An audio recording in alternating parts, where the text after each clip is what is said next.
असं नाही विचार करायचा मी याला शिकवलं तर हा माझ्या पुढे जाणार, तसं नाही करायचं. ग्रुप स्टडी करायची, म्हणजे मी मोठा होणार तर माझा मित्रही मोठा झाला पाहिजे.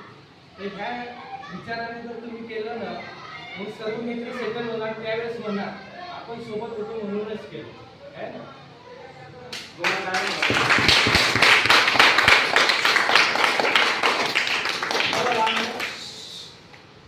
सर्व सरांना आपल्या शाळेचं एक काम पण असं पण असतं, जे आपल्या शाळेचे माजी विद्यार्थी जे करिअर पुढे गेलेत यांना बोलवणं, त्यांचे अनुभव तुम्हाला शेअर करायला सांगणं.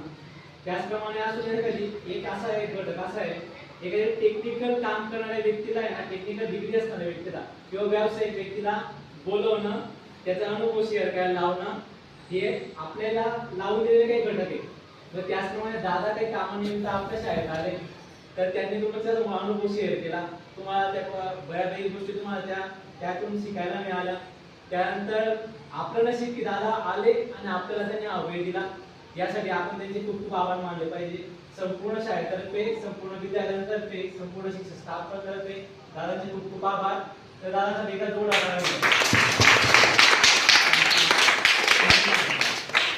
बरं असं सगळं का हे असं शिकून घ्यायचं त्यांना, पुढे असं कठीण असं काही नाहीये.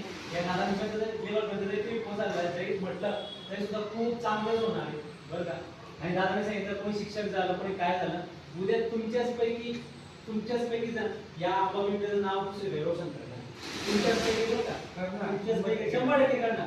तुमच्याचपैकी काही झालं, त्याचे इंजिनियर काही शिक्षक होते, काही डॉक्टर होते, काही मोठे अधिकारी होते. आणि तुम्ही माझे एवढे होणार तर त्यावेळेस तुम्हाला कळणार की आपल्याला काही सरांनी काय सांगितलेलं ते दिवस आठवणार, की आपण इथे बसून अभ्यास केलेला. आणि मला ते दिवस आठवतात.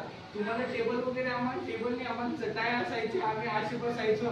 आणि त्यावेळेस असलं फॅसिलिटी वगैरे म्हणजे कसं आहे माहिती का, परिवर्तन होते ना हळूहळू. तर तुम्हाला शिक्षक आठवणार, मी आठवणार, एक दादा आलेला होता त्याने आपल्याला असं सांगितलं.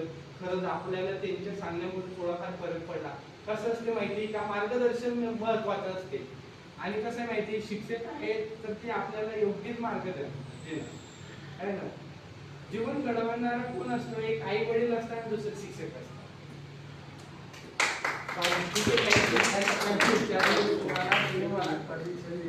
तुम्हाला